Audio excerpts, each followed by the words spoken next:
এবার আমি জেলা শাসক শ্রী পৃথ্বীরাজ গুপ্ত মহাশয়কে কিছু বলার জন্য অনুরোধ করব। নমস্কার। আমাদের জেলায় গুণী শিল্পী উনি কিছুক্ষণ আগেই আমাদেরকে মোহিত করে দিয়েছিলেন ওনার সুরেলা কণ্ঠে।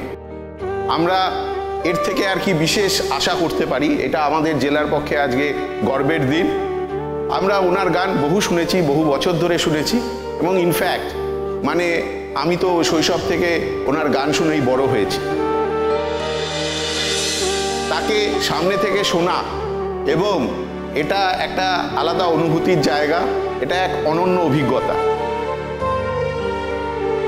ম্যাডাম, আপনি ভালো থাকবেন। ভবিষ্যতে আপনাকে আমরা আমাদের মাঝে আরও পাবো এই আশা রাখি, সমস্ত জেলার তরফ থেকে, সমস্ত মানুষের তরফ থেকে এবং আমার তরফ থেকে। ধন্যবাদ।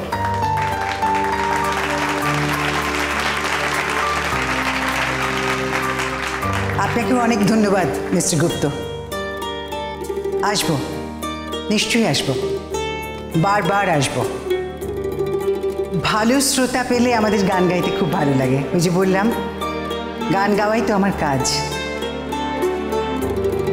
আপনাদের এখানে এসে খুব ভালো লাগলো, কেননা এখানকার মানুষজন, এখানকার পরিবেশ এবং আপনারা যে সবাই এত রাত অবধি জেগে আমার গান শুনলেন, এর জন্য আমি কৃতজ্ঞ। আবার দেখা হবে আপনাদের সঙ্গে। আপনাকে এবং আপনাদের জেলার সমস্ত মানুষকে আমার তরফ থেকে অনেক শ্রদ্ধা, অনেক ভালোবাসা আর ধন্যবাদ জানাই। Thank you.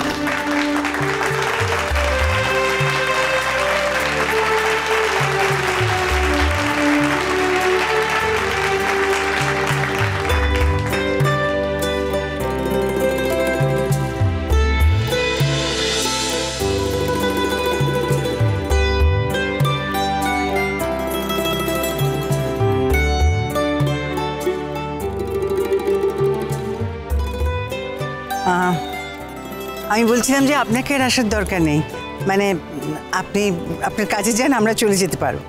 Thank you very much. Thank you so much. সাক্ষ্য, আমা কি করি বলতো? আমি বরং গাড়িতে গিয়ে বসি না? অবশ্য ওনারা বলছিলেন যে একটা প্রেস মিট হবে নাকি, সেখানে আমাকে থাকতে হবে। তুই আসবি তো আমার সাথে? Press meet? মা, প্রেস মিটে আমি গিয়ে কি করব? তুমি বরং প্রেস মিটটা কমপ্লিট করে নাও, তারপর আমরা একসাথে বেরিয়ে যাব। এমনিতেও আরেকজনের প্রোগ্রাম এখনো শেষ হয়নি। যতক্ষণ না ওদের প্রোগ্রাম শেষ হচ্ছে আমরা এখান থেকে বেরোতেও পারবো না।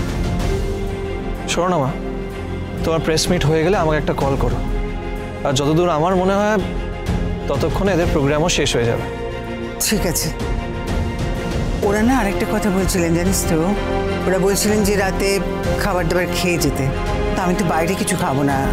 না মা, কোনো প্রশ্নই ওঠে না। তোমার প্রেস মিট হয়ে গেলে আমাকে ইনফর্ম করো, আমরা একসাথে বেরিয়ে পড়বো। ঠিক আছে, আমি তাহলে বসছি। যে তুই কি থাক। আসুন ম্যাডাম। ভোলে বাবা পার করেগা, সোম থেকে রবি প্রতিদিন বিকেল 5:30টায় স্টার জলসায় ও জিও হটস্টারে।